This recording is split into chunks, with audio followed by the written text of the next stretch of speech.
Alrighty, I know you guys probably looking at me and you're thinking, does Erin want to be like regular Nas today? No, that's not true. I have an eye is swollen, so I have to keep my shades on, Got to make sure them haters don't look at the bruising. No, just kidding. I have a swollen eye from my eye infection. I didn't fight anyone. I promise.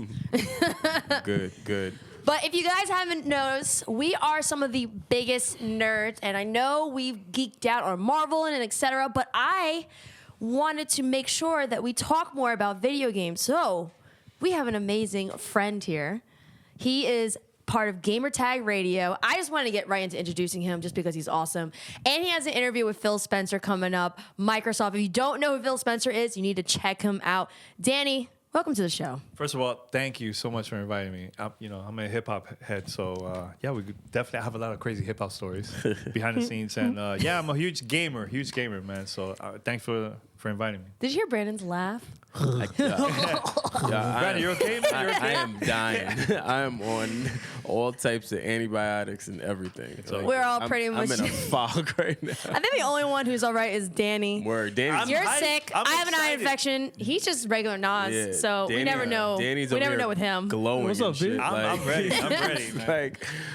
Looks mad happy. I'm over here mad somber. I'm all right. I'm over here dying slow, and he's mad cheerful. Oh, man. But on that note, I'm Erin Ashley Simon. Welcome to Grassroots Podcast. Make sure you hit the notification button. Sign up for our newsletter as well. We have an event coming up in March. Yes. I can finally say in March, early March. So make sure you sub to our newsletter because we will be dropping the link and information there, as well as our social media if you don't follow us on Twitter, Instagram, YouTube, and etc. And guys, Yeah, I'm Brandon Killabh, and I'm going to be under the weather this week.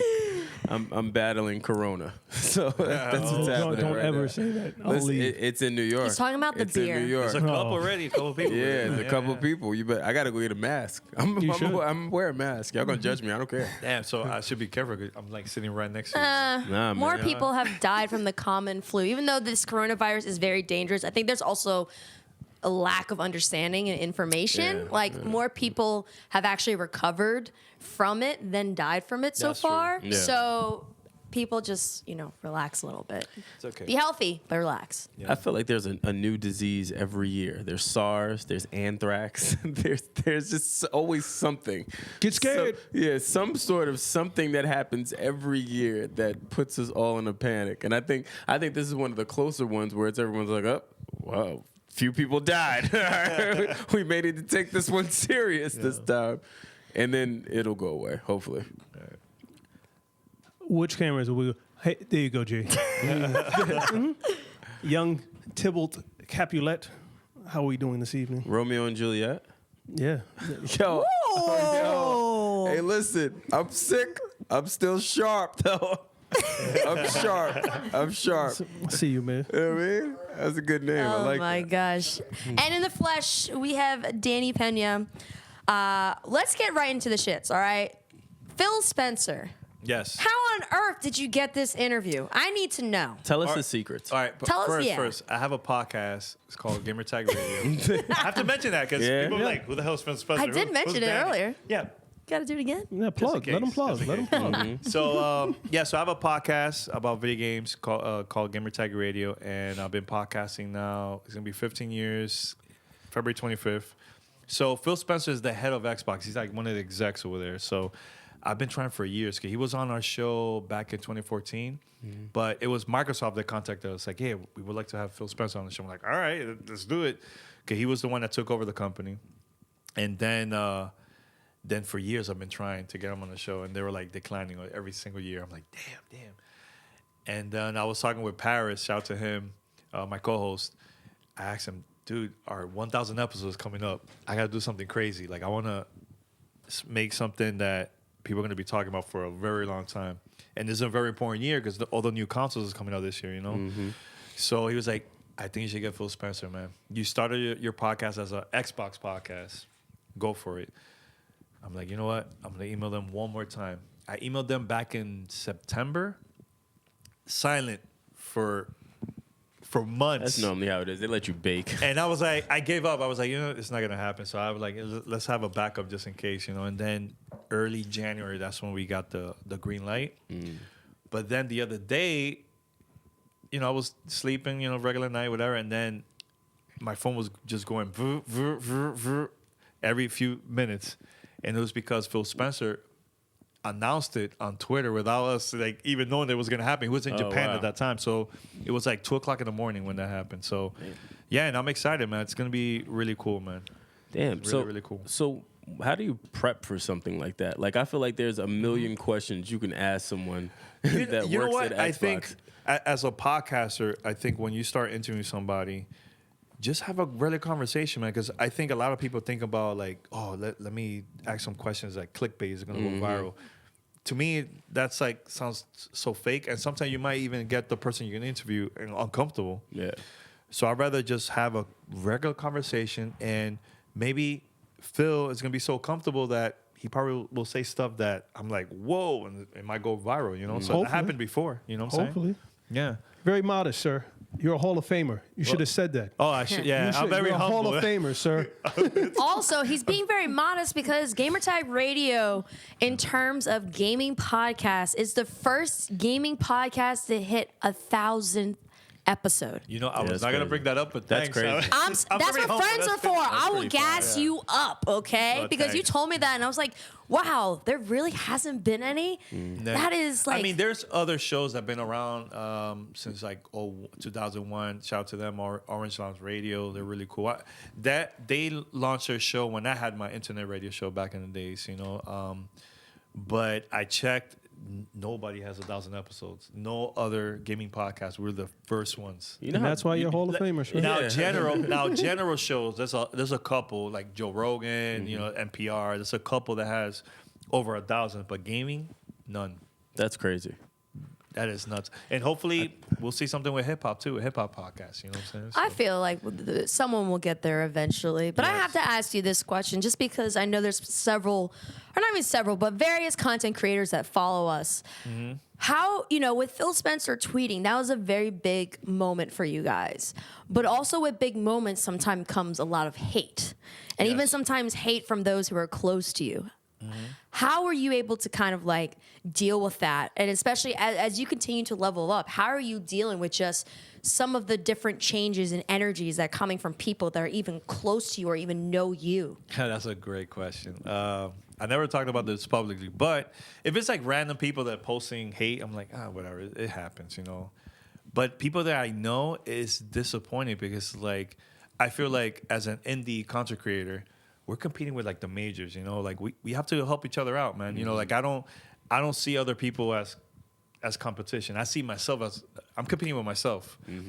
So it's really disappointing seeing people, man, talking smack like just because we're having a big guest on our show, I don't want to waste my time on that. I want to focus on what's coming with our guests. I don't know, it's disappointing, man, because we have to help each other out, man.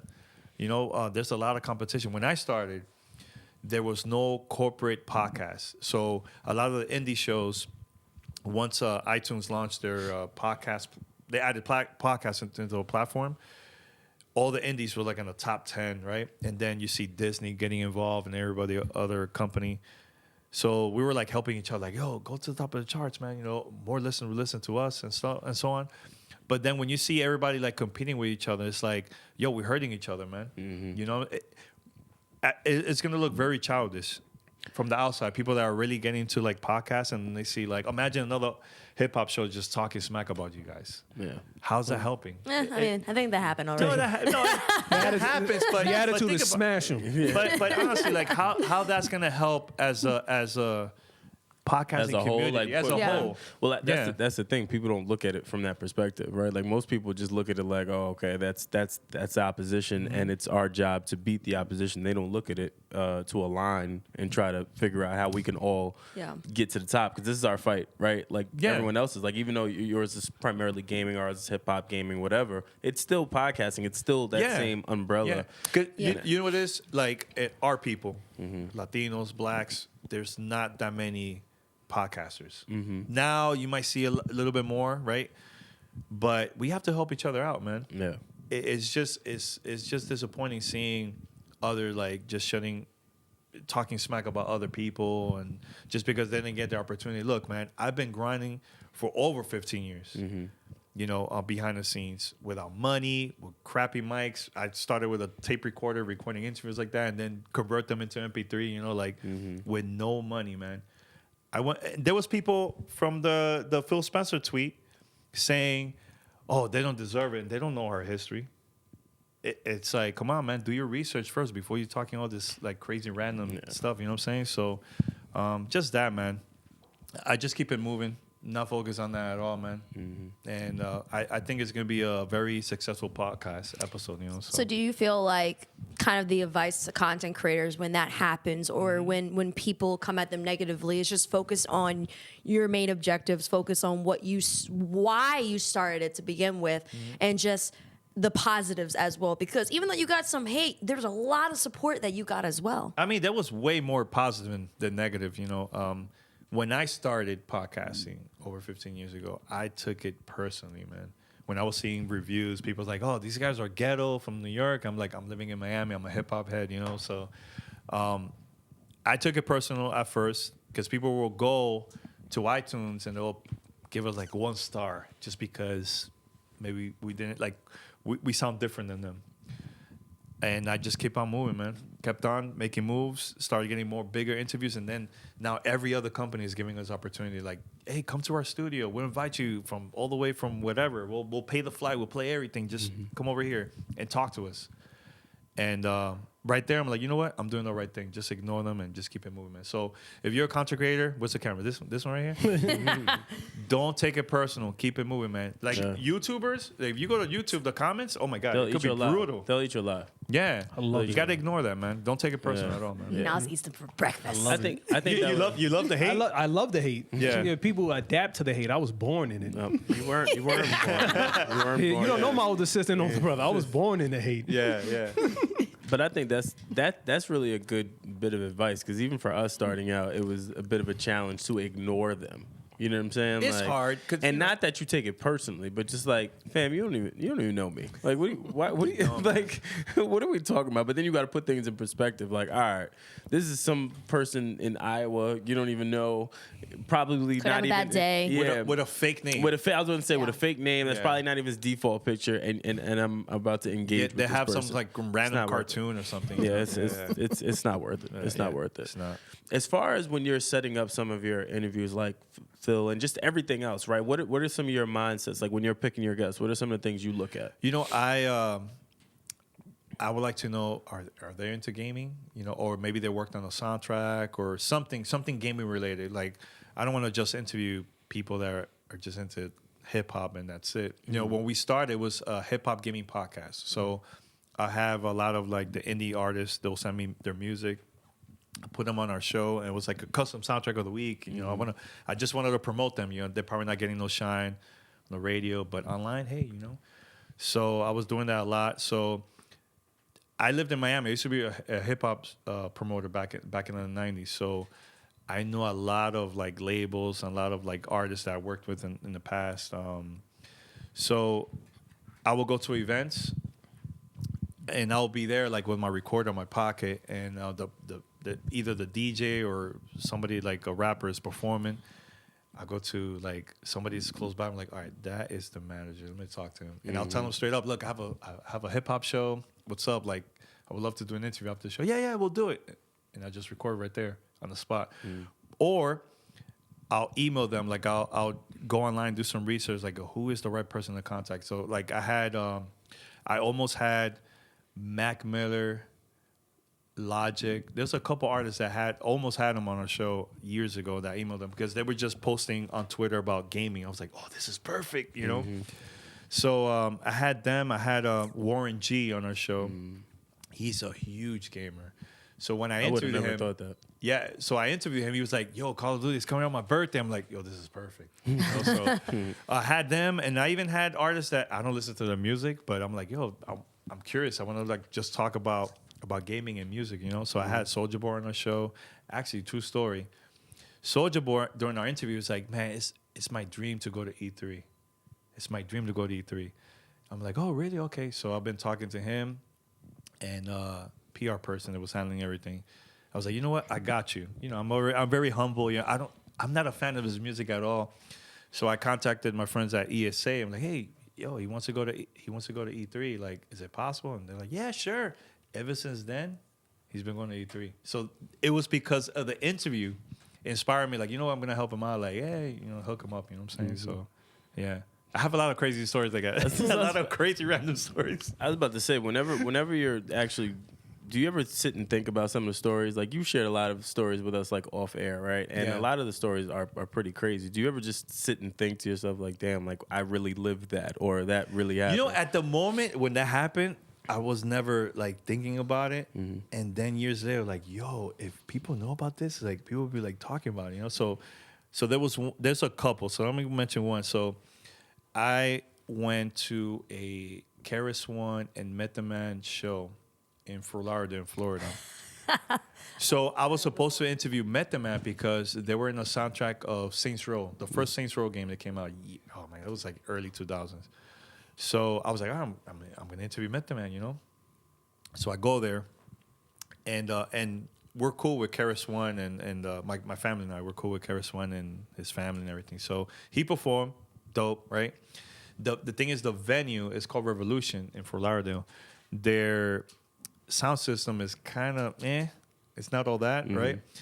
So Chris is old school. He don't care what it is. Like, he performed, the crowd went nuts, everything was good, right? So then Method Man performs, and he wasn't happy with the sound. So I'm like waiting backstage, like, you know, he's performing, like, just go, whatever. So I'm there waiting with my microphone and recorder. He comes to the back and starts slamming the mic, flipping tables. I'm like, this is not the right time to interview with him. Man. So I didn't think that was going to be a reaction. yeah, so that was the first time. Years later, I go to E3. So Def Jam Rap Star was coming out, and I got invited, like Def Jam and a couple other people. Like, hey, it was a karaoke game for those who don't know. That's so a throwback. I know. That's why I was like, ooh. Yeah. Like, oh my gosh. So then I heard that Method Man and Redman was going to perform on stage at E3. And it was at the booth. It wasn't like an official theater. It was at the booth at the convention center. So I'm like, I'm showing up with my... And I know, I talked to everybody. Hey, I want to interview them together. So like, yeah, for sure. We got you, man. So I'm there. And actually, they were performing, and the music was so loud that there was other companies like, hey, the music is too loud. It's like, there's people that are trying to come for meetings, and please, can you lower the music down? Security went up to Method Man and Redman, and they were like, fuck you, we're not doing shit. Everybody scream. The crowd went crazy. yeah. So then after that, I was supposed to interview them. So we were like ready to go to a room. Yo, BBC comes and grabbed Method Man, like, hey, come. And I'm like, okay. So I started interview only Redman, but I almost had both of them. So I'm like on a mission. I want to interview Method Man one of these days. So yeah, I'm not giving up. So I have a lot of stories like that. Yeah, I got a crazy. They were hard to get on our show. Shout out to Red and Meth. Getting them two together is a challenge. It's a challenge. It's a but challenge. If you put it off, you did the right thing, man. Yeah. You did the right thing. Man. Basically. Yeah. Any other questions? Nah. I was thinking, right? You're Yeah. going to interview the Phil Spencer, Yes. and I'm getting ready to make the change and leave Xbox and go back to PlayStation because the controllers to me are flimsy. Okay. And I really get angry at the Xbox controllers. Yeah. Will you bring that up? You know what? I will not bring that up because here's why. There's people that love PlayStation controls. They love Xbox or they love Switch. Like, if you feel comfortable with a PlayStation, you go with that, man. Like, as in like conversation, like, why would I bring up? Right. You know what I'm saying? Phil was like, well, I don't know, if they don't like our controller, they could go somewhere else. You know, it's like They do customs. It's true. They do customs. Phil Like, would smaller look at controllers and Danny like, stuff. is this what you Really? brought me here for? This is the interview? This is- Well, actually, you know what we did years ago? This was in 2014. So this is a time where Xbox was promoting Kinect. I don't know if you guys... Yep. Right. So my co-host straight up told Phil to his face, I don't like Kinect. I think it's a waste of money. Why are you charging an extra $100 for us to get Kinect? I like your partner. And Phil Spencer were like, Transparent. you know what? Yeah, you know what? I agree. Look, man, when you interview somebody, it doesn't matter what type of content it is. It could be an exec or not. And you're having a conversation like that, it's not what you say, it's how you say it. Absolutely. Oh, You know yeah. what I'm saying? So Absolutely. he said it, but he said it in a way that Phil was like, you know what? I get it. Yeah. And they removed Kinect at that time. They removed it from the bundle because originally Xbox, when you buy the Xbox One, they had the camera in there, so that's why they were charging $100 extra. And then PlayStation was what, $399, and it was outselling Xbox by a lot because it was just cheaper. As a parent, let's say parent, Yeah. are they gonna go with a $499 or $399? Well, yeah, I just like that your partner was transparent. I think that's No, dope. we You know always what I mean? keep it like that's. Do you ever find challenges where you've been transparent in some of your speaking engagements, or even just having people on your show, right? And has it ever backfired where At the all. guest took it wrong? You know what they tell us? Challenge us, because that's why we're gonna make the product better. But if everybody's saying, being nice and like, oh, everything is good, Yep. Yeah. how are they gonna take that product to the next level? So the people from Xbox always, even other companies, they will always tell us, please just keep it real with us, man. Yeah. Thank you for saying the good, the bad. We want to make the product better, man. So let's talk about this, right? Because obviously Okay. we got Xbox gamers, we got PS4 gamers, and we got people who kind of have all, right? Yeah. Let's talk about the PS5, Xbox Series X, the new consoles that are coming out. There's some information, obviously, backwards compatibility. The load times, they're supposed to improve the load times and have more data refined where you can, if you want to download just the multiplayer mode, you can, and then et cetera. Just off, I guess, what information that we all know. And this is not just for you, this is for all of us. Which console do you think is going to outperform the other one? Or which one are you more inclined to purchase? I'll say Yes. this. I'm an Xbox guy. Like, I love Xbox, but the thing that I like about Xbox now in 2020 is that they're hungry, because PlayStation's been number one for a couple of years, man. So I'm gonna go back to when PlayStation 3 came out. PlayStation 2 outsold everything, right? It was like one of the best gaming consoles of all time. It had the DVD player in there too, right? Everything. So Xbox, they're hungry. So when somebody's hungry or a company's hungry, they'll waste a lot of money on marketing and all type of stuff, right? So then 360 went on top. Outsold in the States, outsold PlayStation 3. At the end, PlayStation 3 was getting a lot better content, right? Then what happened? Xbox got so cocky when they released Xbox One. They're like, oh, people are gonna buy no matter what. PlayStation did that move, $399. The crowd went nuts, outsold everything, right? So now, Xbox being hungry, they're like, now they're being more innovative, like thinking outside of the box. Xbox Game Pass, which you could pay like what, $10 a month, and you get like $100, 100 games available every month. Then they added Project X Cloud. So right now, if I have my controller with me, I could play my Xbox games anywhere. I was traveling to San Francisco. I was waiting at the airport for like an hour. I was playing Halo at LaGuardia for like an hour using the Wi-Fi from LaGuardia, and it was just streaming the game. That's crazy. I'm surprised your Wi-Fi even worked. And I even tried 4G, no lag. No lag. Like, And what is it from the Xbox Kinect? You're saying like you can play that on your. So I have two options. I could play my games from my console, stream from the console, or I could stream from their cloud, their That's fine. servers. And right now they have like 80 games as a beta, because I know Google Stadia has that right now, that you could play their games. Yeah. But you have to buy their games. Google Stadia is a mess right It's now. a- Yeah, I was gonna say that's It's all a over mess. the place. Though. But I think right now with the launch of these new consoles, right? Yeah. So let's say you buy an Xbox One, Xbox Series X, or PlayStation 5, and you buy the game, and we have to right now we have to install it and wait until it's ready. Now we could play the game within seconds while it's installing in the background. So you're playing the game, streaming, and once the game is already fully installed, now you can play the whole thing. Like that could happen with both systems. So I was gonna say, can't that happen? That happens with PlayStation. Like right now, I could play my PlayStation now on my laptop. You get what I'm saying? Yeah. Well, but the only problem with that, though, is that even when it's downloading, you only can play a certain amount of it. So basically what they're saying right now is that you can either download a certain portion and instantly play that, or if you want to play, like, you know how, like, for example, now when you download, because you had to re-download a lot of stuff recently. When you re-download it, you know how, like, you can't do multiplayer until it's fully done? Yeah. They're saying for the new consoles that you can target only that one alone and have that download quicker and finish. And then if you want to download everything else, you can still play the multiplayer mode while you're downloading the campaign part. Oh, that's fire. But here's the difference between the Xbox and PlayStation. Let's say you only have a mobile phone. You get the controller, download the app, subscribe to their Project S Cloud, and you could play the game without buying an Xbox Series X. So with Xbox, it's not even about selling the consoles. It's about You're selling a membership. You're selling it's the service. It's the service. Yeah. Yeah. So Samsung TV, you get the app.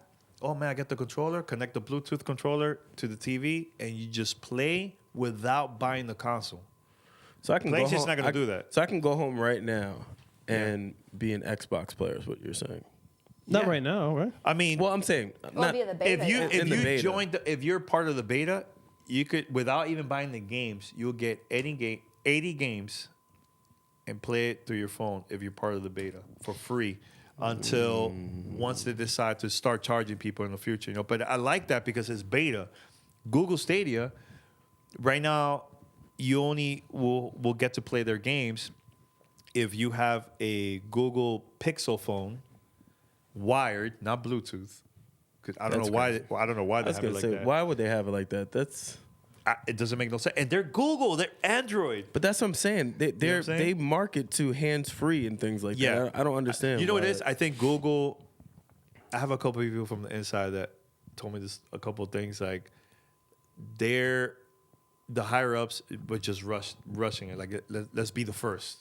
Let's be the first. Always being the and first people are like, isn't always the no, best. it's not a good idea to do that it's not right always now. the best idea. But people within the company were like, you know what? We're gonna prove them wrong. Yeah, release it, but we're gonna tell them why this is not a great idea. And now they're getting bad feedback everywhere, man. Everywhere. That's pretty Reddit. bad. If you go to Reddit It's and bad. look up Google Stadia, it's so bad. Well, the problem is like with that, they haven't addressed the fact that U.S. internet is trash. Like, and internet connectivity is such a big part of that, as well as appropriate servers, right? So cloud-based gaming systems has to be within the confinements right now of the limitations that we have with internet. Unfortunately, it's just there's other countries that have better internet. South Yes. Korea has better internet than us, and that's why Yeah. they have a lot of pro players and amazing players. Yeah. So it's something that we have to focus on that. Now, with that though, what do you guys feel about this whole Sony and Microsoft strategic partnership? And Naz, if you want to, I'm gonna throw this at you first, because this is a crazy moment in history. Yeah. We never would have thought that Sony and Microsoft would band together for the greater evil, aka Google, right? That's I have to disagree with that. in which part? Because if you think about it, when Xbox 360 came out, remember the Blu-ray and what was that? The HD DVD, the battle back in the days. They were battling Blu-ray, Blu-ray and HD DVD, Yeah, whatever, like that. And then Xbox, like, you know what? We're tapping out. So then the next console, Xbox One, had Blu-ray. That technically it's Sony. So they have to pay a percentage every time they sell a console from Xbox One. They have to pay that to Sony because they're using their technology. So then, But this is now, a public so this is a statement, public though. This is statement. like This is- bigger. Yeah, but you know what? If you think about it, Google and Xbox has the servers all around the world Yeah. to do that type of technology of streaming. PlayStation doesn't really have it, man. Oh, And honestly, if you think about it, PlayStation, the way how they're making money is just the gaming division. Like their phones and TV, it's not doing good at all. So When's the last time a PlayStation like TV came out though. Not PlayStation TV, but just Sony. Like a The Sony. Sony I know. TV. Well, I mean Sony, but I'm saying like really think about it. That's a good point. You don't really think that anymore. The when majority you- of people will go with Samsung, Yeah. LG. There's so many Yeah. options, man. But consoles is only 3 if you actually think about it. It's just Xbox, Yeah. PlayStation, PlayStation, and Switch, and Nintendo Switch. Sony should have stuck with handheld as well. Yeah. I I think don't know, man. I think they tapped out a long time ago. It wasn't really selling. It wasn't. I think that it was too early. I think it was too Vita was early. good. Vita Yes. was I still like- have a Vita. I still have a Vita. Vita's really good, but Yeah. honestly, people would just go with it. Nintendo has a great track record. Vita could have been good though had they. I don't know why, but they stopped pushing games to their online servers. Like for maybe a year after, like games just stopped coming out for it to the point where you can only download certain games from the store, and then even that got limited to only getting like PlayStation Classics, and now you can't get anything on there unless you find an old school store. I remember.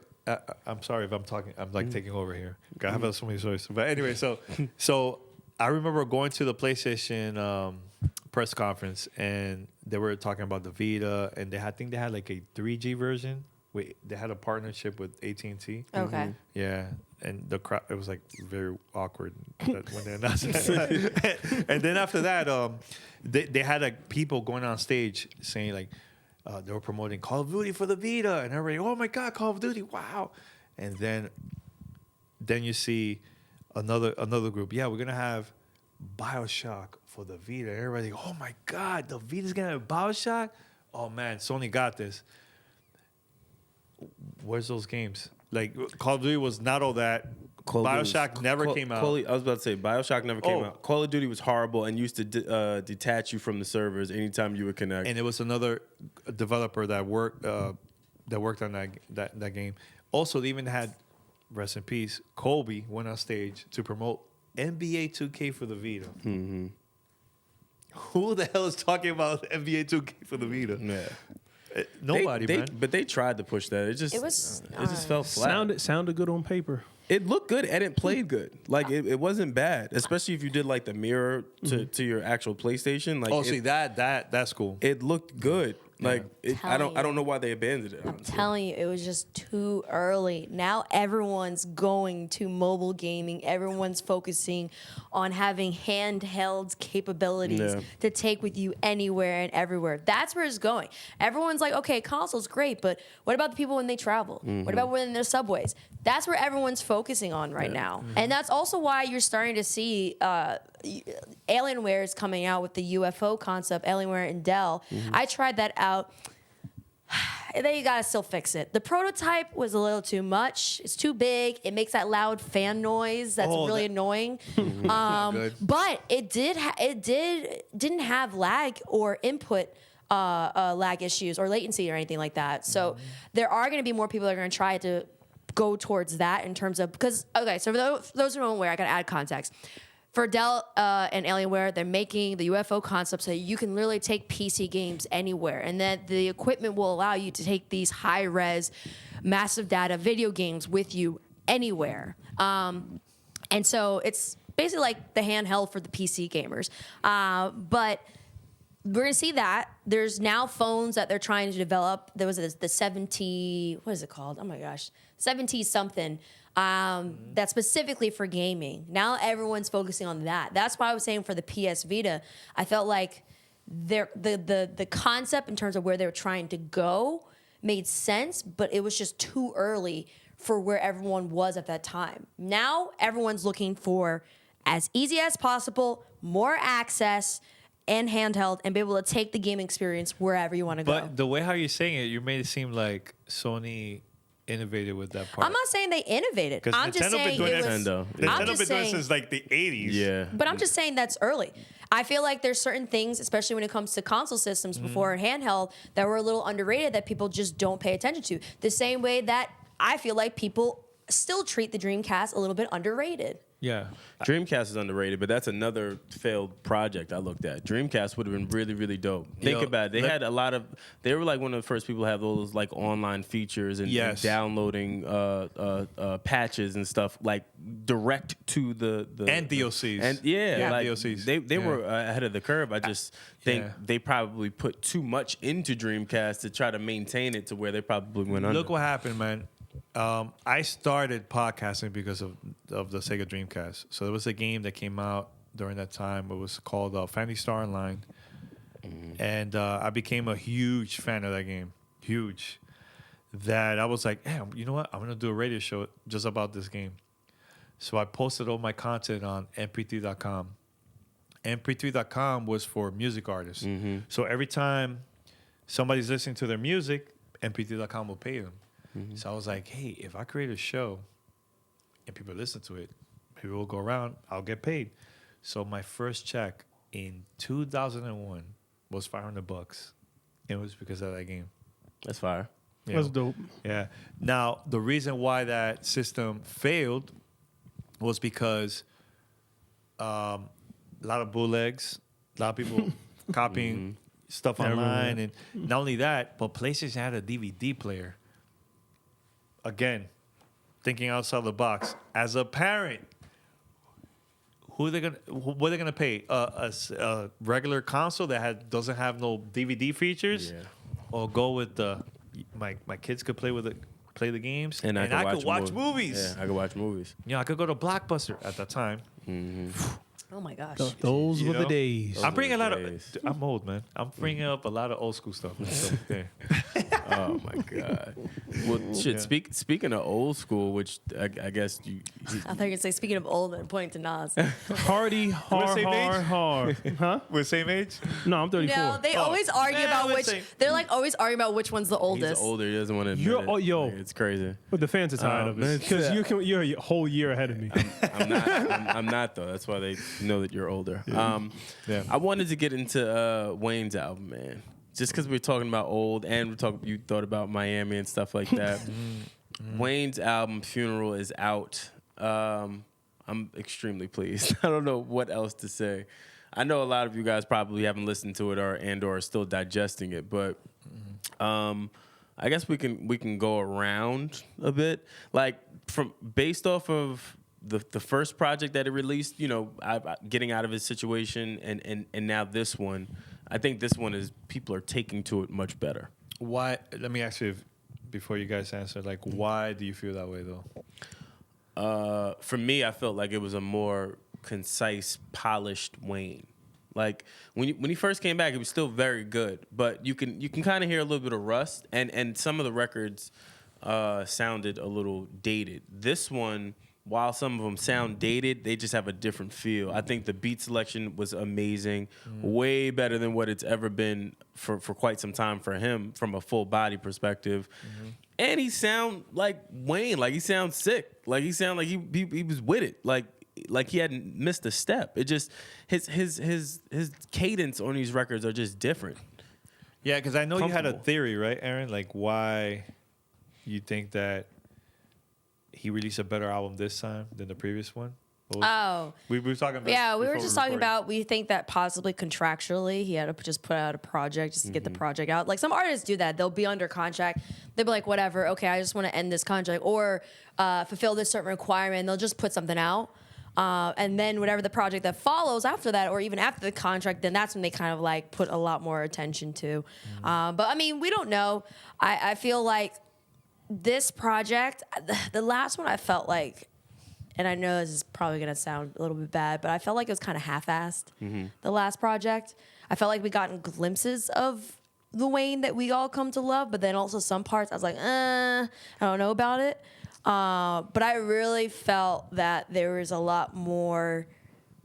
I just felt like there was just a lot more that he put into this in terms of like being himself. But also maybe another thing too is I know he's had some struggles and maybe he's in a better condition or just in a better state now. I know that sometimes that can affect artists in different ways as well.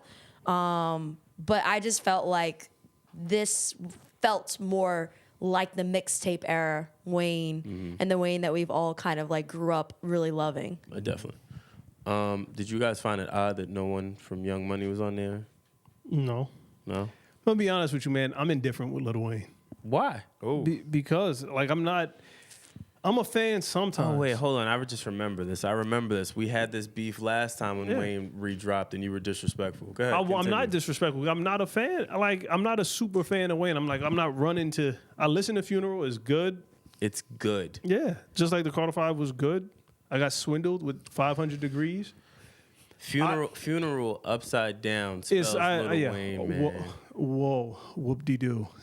By track 2, if you're not reeled into track 2, you're... I wasn't, to be you're honest bugging. with you. To be completely honest with you, Brandon. That mahogany beat did not reel you in. Are you crazy? Did you listen in your car? Yeah, like, what Or are did you you listen, talking like- about? I actually did listen in the car. You did or didn't? Yeah, a car with a way better system than my personal vehicle. Nah, you bugging. You're bugging. That mahogany. As soon as that mahogany comes on, that's different. There's a bunch of records on there that come Well, on. what are where you gonna just do, Brandon? The intro. As soon as the intro comes on, as soon as I heard the intro, I said, "Yeah, this is going to be different." Literally, I said that while I was listening to it. I listened to the first 13 tracks. There's then 24 tracks. Then I stopped, and I promptly put on Prince Oh, and went back to Prince. that's like it's a flawless project. I could take maybe one record off if I had to. Which one? I think it's the record before the end before the last record. Let me see. Hold on. Couldn't tell you. I You can know tell you what, right now. I'm listening to it right now. Look at that. I respect Lil Wayne. Never mind. Like I think he has a lot of classics back then, but I think I'm okay if I don't listen to this new album. I don't know. See? You know, I agree with you. Like I know my friends Nori and DJ UFO, they just had him on Drink Champs to talk about like the new project and everything. You know, so I respect him as an artist. It's just like I don't know. Like Danny, I'll be okay, can man. I stop you right there? Because you just casually dropped. Yeah, like your friend I'm Nori. sitting up here. Like, That's you really are humble. Dude. Like, my I'm friend very Nori humble, man. I don't, you know. casually dropped Drink Champs. casual name droppers. Yeah, I was chilling with in France the other day. Like, wait, what? What do you? That's dope though. How did you? Yeah. Why do you know them? That's the biggest question. All right, so DJ EFN and I, we went to school together in Miami, in high school. And Nori used to go there a lot. This is when CNN first album came out. And he will go over there, and then EFN will have like events locally in Miami. And we're like, I'll go and, see CNN, perform and all that. So that's how I started a relationship, like since like the 90s and stuff. So I'm more cool with EFN than Nori. So then one day I started telling EFN about my podcast. Like, yo, you should launch your podcast. And they had a show on Sirius Radio. Oh, no, XM Radio back in the days. Mm-hmm. And it was like, something, weekly. I forgot the name of the show. And the thing is, I know that EFN and Nori has a lot of crazy behind-the-scenes stories back in the days, right? So I was always pushing the podcasting. So I know EFN mentioned it to Nori, and Nori's like, it's for nerds, man, podcast. And again, a lot of hip-hop artists felt that way, like, podcast is for nerds, right? So then years later, I got to see them again. And it was at the J Dilla festival they had in Miami, right? So I'm there backstage with them, and I pushed it, and I'm like, yo, dude, you guys got to create a podcast. And Nori's like, you know what? Why should we launch a podcast? I'm like, look, man, I'm connected with CBS. Like, just trust me, just do it. And EFN told them, and they were like, all right, we're going to do it. So then EFN was telling me, you know what? I have a name, Dream Champs. So they did a demo. It was 2 episodes. One was Fat Joe. Can't remember the second one. So I introduced them and sent them the demo to CBS Radio. And they were like, all right, we'll check it out. I think a couple of days later, like a week or so, they hit them up like, we'll sign you guys. So they signed them. And EFN was kind of nervous. He was like, man, do you think we're going to get a lot of downloads? Like, how many downloads do you think we're going to get? I'm like, I don't know. Like, I mentioned some random numbers. No, they surpassed it. They had like 1 million in the first week or so, something like that. That's crazy. And that's why he is a Hall of Famer, ladies and gentlemen. But you know why?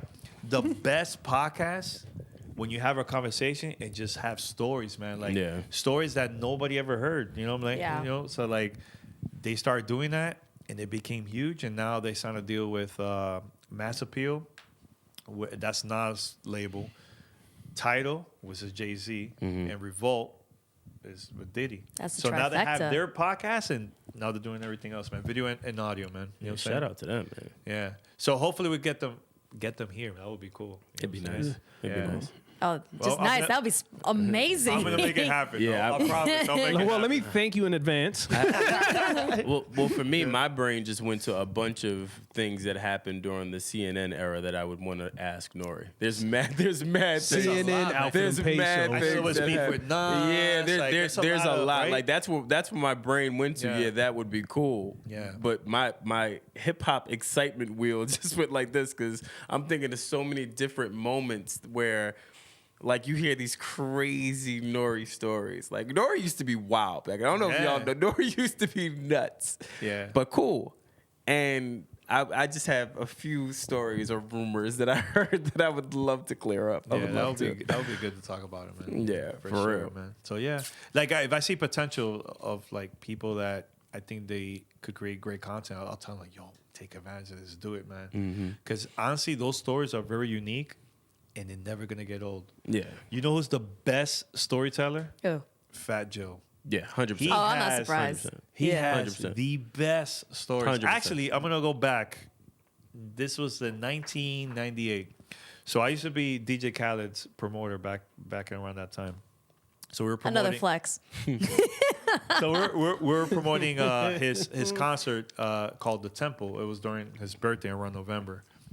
So this was when Big Pun was about to release his first album a year later, and yeah, so that was cool. So I went to pick up the flyers of the party at Mix 96. So DJ Khaled originally came from Orlando to Miami, and he used to be a DJ for a pirate station because in the 90s, Miami was known as the #1 city with the most pirate stations, hip hop and reggae, right? So he had a show called, it was DJ Khaled on Mix 96, illegal station. And I'll go to the station to pick up the flyers. So when I go in with my cousins, I see, none but legends. It was DJ Tony Touch, Cuban Link, Big Pun, and Fat Joe. And I'm there with my cousins. So they started rhyming, freestyling. You can look it up online. The audio's out there. They started freestyling. And Fat Joe goes, "You," to my cousin. "Come on the mic." And my cousin's like, "Me? All right." He went right after Fat Joe, or after Big Pun, one of the two, and started freestyling. And they were like, "Yo, this is a fire, man." I'm like, I can't believe this is happening, man. I'm like a kid from high school, man, seeing this, like, bugged out, you know what I'm saying? There was a lot of crazy stuff like that back there. to get the cosign from Big Pun and Fat Joe, Yeah. that's dope, man. And he was sitting down. He was not standing up. That's one person I would like to. I would have liked to speak to is Pun. Pun? He's another one that I feel like is super underrated. Yeah. Even though he's OD underrated. Nah, he's even though underrated. he is a Yeah. I don't see him he's- underrated, though. Well, that's what I'm saying. Let me be clear. He's definitely, people put him in the rafters, but people don't just rush to put him in the rafters the way that they should. You I get don't what know I'm saying? Like, I don't know. I don't know.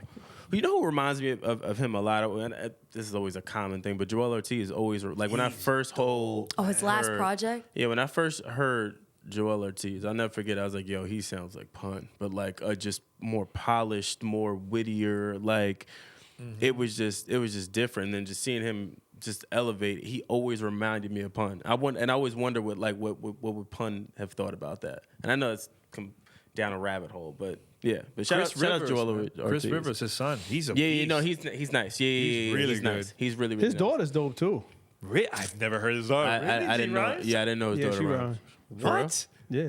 I didn't know when? that. I Yeah, I had did know no that. idea. I mean, I gotta get her name, but I heard one of her songs. Oh, man, this better not be from the Essentials playlist. Nah, I think he's navigating outside. He's trekking the wilderness of music. Yeah, I hope not. I didn't know that though. If that's true, I didn't know that. I had no idea. Yeah, I didn't know that. It's crazy how there's certain people in hip hop how their kids just are naturally like taking on some of the persona and just the I don't know, the swag. It's hard to say because like even Diddy's son, like it's like sometimes I'm like, yo, he literally looks like his dad. Even the mannerisms too. Yeah. It's wild. Her name is Star Rios. That's her name. I gotta look at. I didn't know this. I didn't know that either. This is new. Oh yeah. Awesome. Actually, I went to Pun's funeral. I'm afraid of funerals, so I always stay outside. So my cousin went inside, and El Cool J was there. Wyclef played a song for his funeral. There was a lot of people. I was actually standing with Juju from Beatnuts. I don't know if you know. I know who that is. He was there That's one of those outside. things, Dan, you're supposed to be inside the building for. Huh? I said those are one of the things you want to You be know in what the it is? building for. I'm afraid of that type of stuff, man. Like even you don't with my do family, you don't do Afraid it of deaf- funerals or afraid of funerals death and or death. I'm not You a don't big. do well with it? Nah, I feel you. But I remember going to the Bronx when they had his funeral, and dude, there was people like men older than me on the floor crying, man. Oh yeah. Because you know what it is in hip hop, we never had anybody like that, man. Like lyrically, like putting it up there, and plus at that time, Pun was like creating songs nonstop, man, nonstop. I think there was one year that he was the artist that had the most features ever in hip hop at that time. I think it was like 90. What's it? Right after his first album. I think it was like 99 or 2000, something like that. I Is think that the- this is a perfect transition. I'm sorry, I don't mean Yeah, to cut you off. I think Oh. it's a perfect transition for us to get into Kobe. Yeah. Oh, Kobe, yeah. Yeah. Let's do it, Yeah, yeah. we can talk about it. I mean, someone else lead.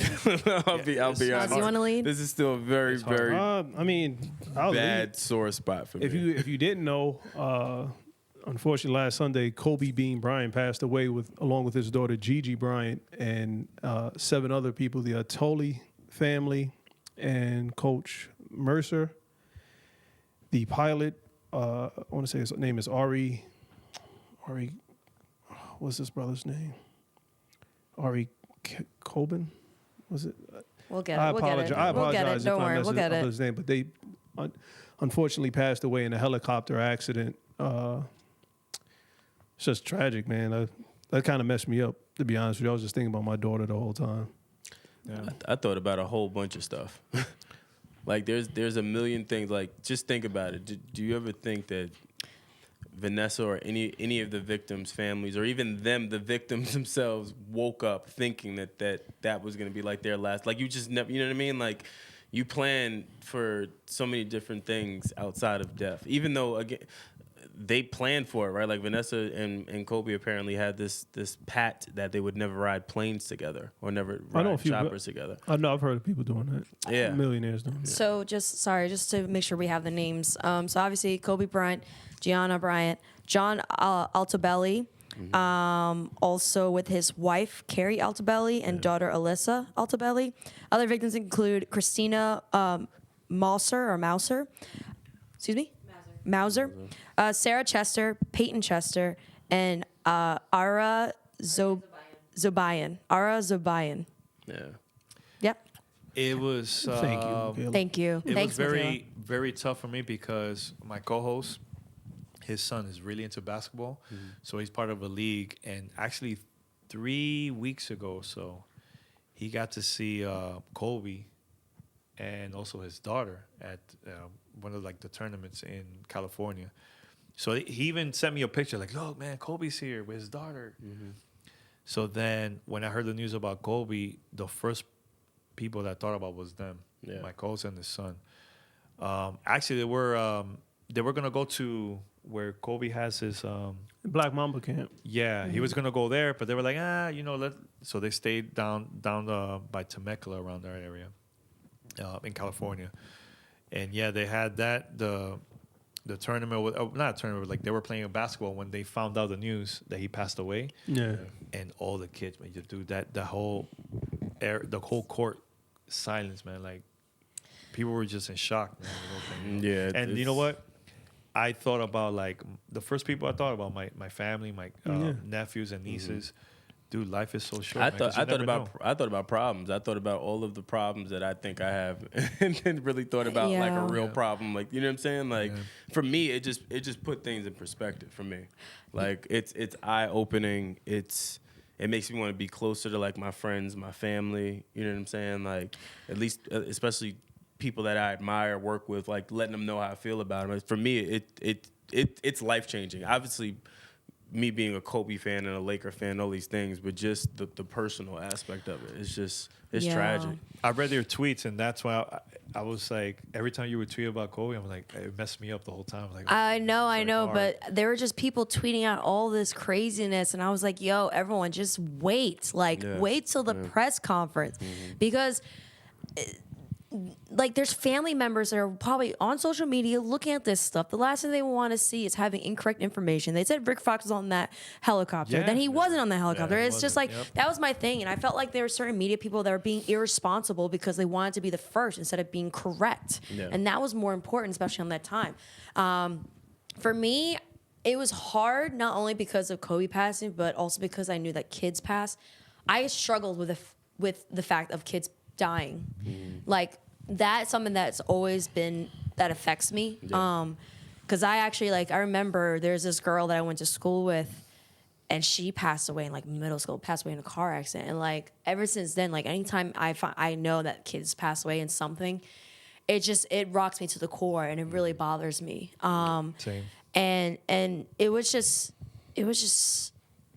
even now it's like surreal. Like it feels like it didn't happen, but it did happen, and it's just a weird feeling. It's a weird. I don't know. I understand the feeling that you're feeling because I was saying this to somebody that I still look at the news thinking that this is going to be a prank, like it's not real. You know what I mean? Like still in disillusion. Like this can't be happening. Like it's Kobe, because you look at Kobe as being like invincible almost. At least I did. You know what I'm saying? Like. He's the Mamba. He's the same person that played and shot free throws with a blown Achilles. The same person that, you know what I mean, broke his finger and still played in the playoffs. Someone tried to drag on Temecula to fight in his honor. I could just think of so many different situations where I've seen him not only from a personal perspective, but as from a ball playing perspective, like overcome these adversities to then it just, at least for me, ending abruptly. Like, but that's one layer, right? Because you could always look at it like he served his purpose, him and Gigi and the rest of those people, because I really do look at it like the moment that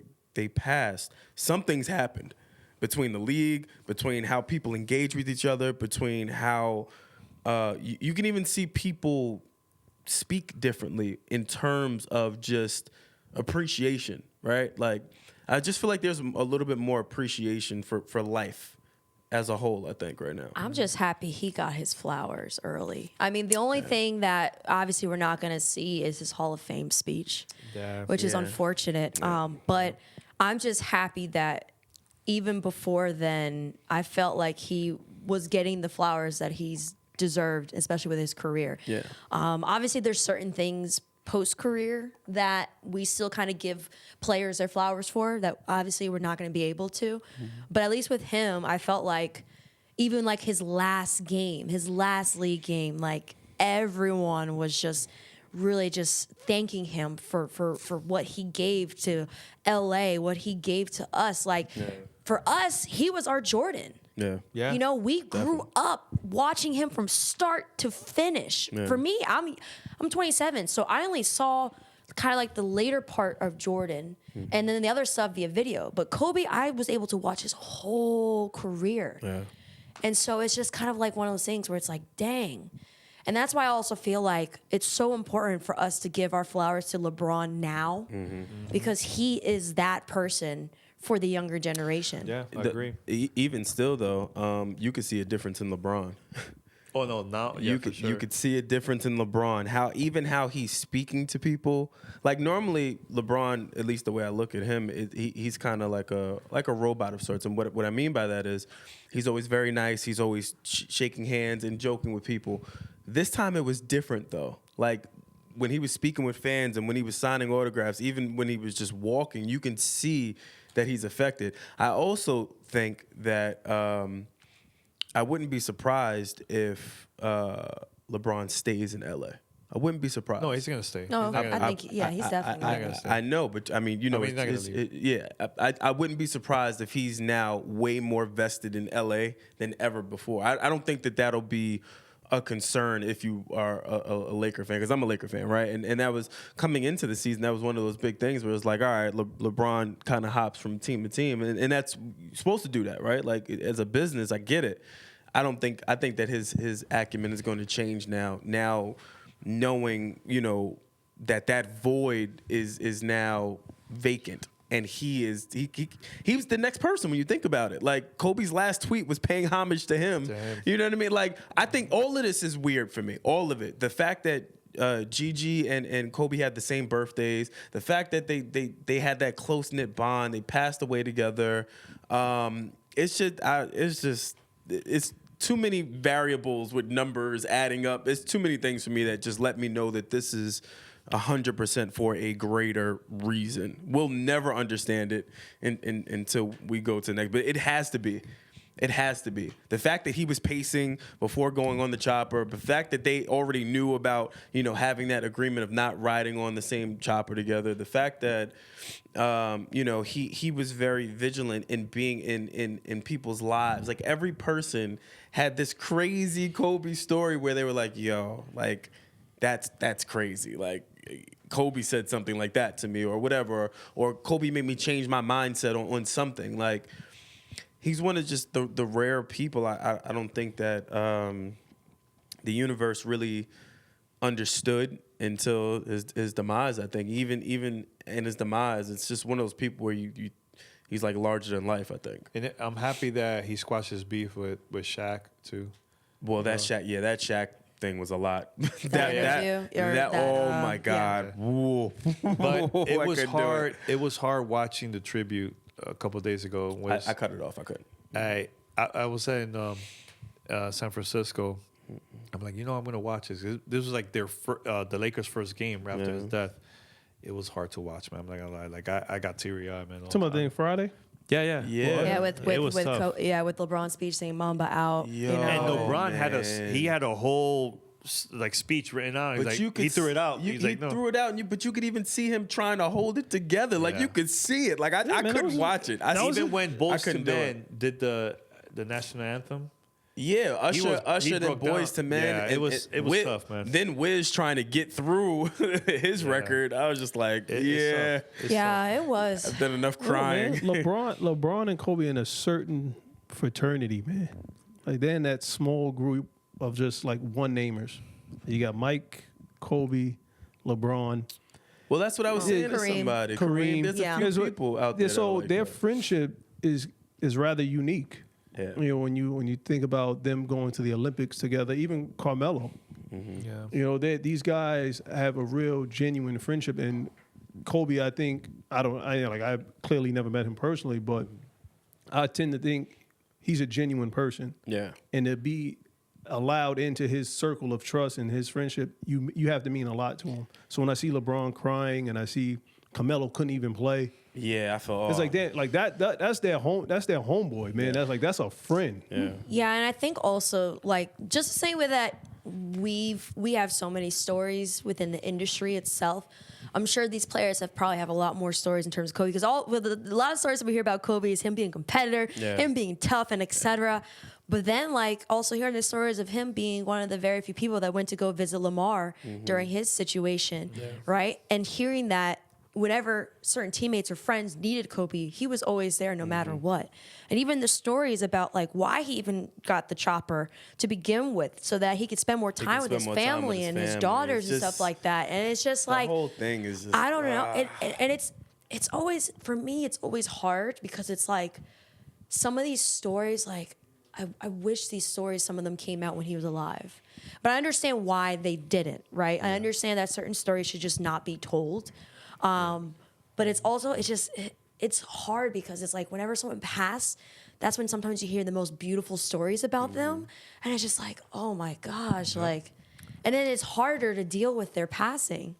Well, I think this one is one of the more difficult things to deal with just because it's kind of like Nipsey, but just on a greater impact. And obviously not taking away from Nipsey, but I feel like it's just one of those moments again where you have this person where you knew how special he was and you knew what he had done for the game of basketball and you knew what he'd done from a humanitarian perspective, sorry. But to then see all of the other elements, like, you know, the Lakers creating that emblem for him, now putting that on jerseys and on the court, like all of the seats being covered in his jerseys, and all of people that you would have never even thought that he even had a relationship with coming out with like, yo, Kobe saved my life, come, you know, doing X, Y, and Z. Like even Fallon's story, Jimmy Fallon's story of how he met Kobe. Like, did you see that where he was like, look, I was a struggling comic in LA. I literally met Kobe at a party, didn't even know who he was, but he was tall and needed him to go to get beer. So they went to go get beer. Yeah. And long story short, he finds out that Kobe is like Kobe, and they wouldn't let him get beer. And so he's like, look, I'm a Laker, and puts his badge, his ID, thank you, up to the glass, like, yo, I'm a Laker, and they give him free beer, and they save the party. And they had that same running joke. And mind you, again, he just saw Kobe and just wanted to talk to him because no one was talking to Kobe. No one was talking to him. He was like, all right, I guess we'll just talk. Hey, he's a 17-year-old kid. You know what I mean? And and it's like, and even to see Fallon is one of those funny people where you never see like him like that. Like, well, all of them are like that. It's a lot. Yeah, it's just a lot of Kimmel. people like that. That's the thing for me. I think that's most challenging is seeing people try to balance their emotions with it while I balance my own emotions with it. Mm-hmm. And then every time I feel like you get a minute to just kind of take a quick break, something happens. Well, let's put a smile on your face. Kobe's story. Did you see that one with Lou Williams? Yes. Love that story. Tell the story for context. Yeah. Lou Williams is on the Lakers. They're playing like trash. At the end of the game, Kobe goes to the whole locker room and goes, take off my sneakers. You guys suck. Yeah. Love that. So that's Kobe right there, man. Yeah. And he gave MJ 55 on the way out the door. Whole lot. The game where he drops 81, I think they went on a losing streak, and he goes into the locker room and was like, yo, don't pass the ball only to me. He said, y'all ain't playing basketball. I'm going to show you how to win a basketball game. He drops 81 that game. Like, Kobe was just different, man. It's just really, really sad. Me personally, I looked forward to Gigi playing. Yeah. And you know what I mean? I looked forward to that just because of that relationship. Like, their dynamic was crazy. Like, it was crazy and electrifying. And I was really looking forward to seeing at least Mamba-esque, you know what I mean? Mambacita. And it's just like, damn, like you just rug pulled under me. I also was looking forward, like I love the fact that he not only supported his daughter, but also supported the other girls when it comes to women basketball. Yeah. And the support that he even, like you see WNBA players coming out saying like the support that he gave was just immense. And it was so important for them. And that's also another sad thing, too. It's just like, you know, not only how impactful he was for the NBA and just everyone, but how impactful he was just for, like, or, you know, what he was during his time of being alive and what he could have been in terms of women sports and everything like that. And even Gigi and even everyone else as an interrupter, they all had lives to live, and they all were impacting, whether it's on a big level, their community, their friends. I don't know. Even now, like, it's hard for me to put into words because it's just like anytime that I feel like someone had so much potential to do so much more, and that just gets cut short. Like, for me, that hurts. Yeah, that's because death is selfish. Yeah, that's why. Because we all have an appointment at the end of the day that we cannot break. But what death hurts because we're not ready as the living. We're still selfish. Like, oh no, I still wanted more. I still wanted to see more. I want more. Yeah. But that's not the way death works. Death takes you when it's your time. And that's what you got to kind of put it in perspective. Yeah. Yeah. I mean, I honestly don't want to beat a dead horse. I'll be really transparent. It's hard for me to kind of hold up right now talking about this. It's hard for everybody, man.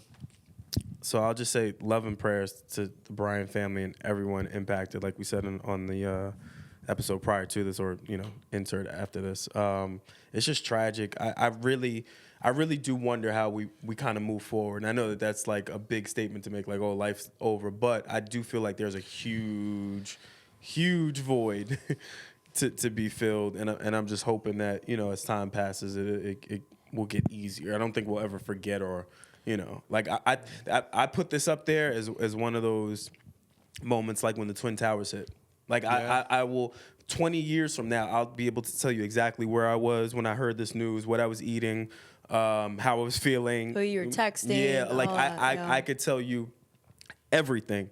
And I feel like this is one of those moments, and I you know, it's just I think it just shakes your cage for the rest of your life purposely. Yeah. This reminds me of like the death of like Michael Jackson too. Like, Yeah, where were you when you heard like the news? I could tell you all of any of those big moments like that. Whitney Houston, all these big. exactly, I could tell you exactly what I was wearing, how I was feeling, like everything. Yeah. I just hope that, you know, I know with this passing, a lot of people are working on mending relationships that were broken or just stuff like that. And I hope that people continue to do this, even past any big deaths. I think it's so important for people to understand that life is short. Yeah. And life, for as short as it is, we shouldn't be spending that time hating someone. We shouldn't be spending that time not mending certain relationships. We should be spending that time with love, compassion, and care, and trying to bring positivity and happiness into this world. And I know that sometimes big deaths make people reevaluate things, but I want them to keep that mentality moving forward, and don't have it be so when another big death happens that you're gonna do that. Always do that, because like Noah said, you never know when your time is next. We can't avoid it. Yeah. We cannot. It's whenever, you know, whether you're religious or not, whatever God or the higher being that you believe in says it's your time to go, it's your time to go. So I think that because of knowing that, we got to make sure that, one, we live the best life that we can and fill it with love and happiness, and make sure that we spread that love and happiness to whoever we can possibly touch. Yeah, I agree. I think that's a good way to end. I mean, I don't want to drag this out, but Danny. Thank you, man. Tell them where they can find you, Dan. Gamertagradio.com or follow me, Godfrey, Godfree. I love that name, Godfrey, by the way. I've always liked the name Godfrey. Story. Well, tell us now real quick, because I got to know. So my cousins, we all have nicknames. Mm-hmm. So we used to watch USA Opal Night, and it was hosted by Gilbert Godfrey.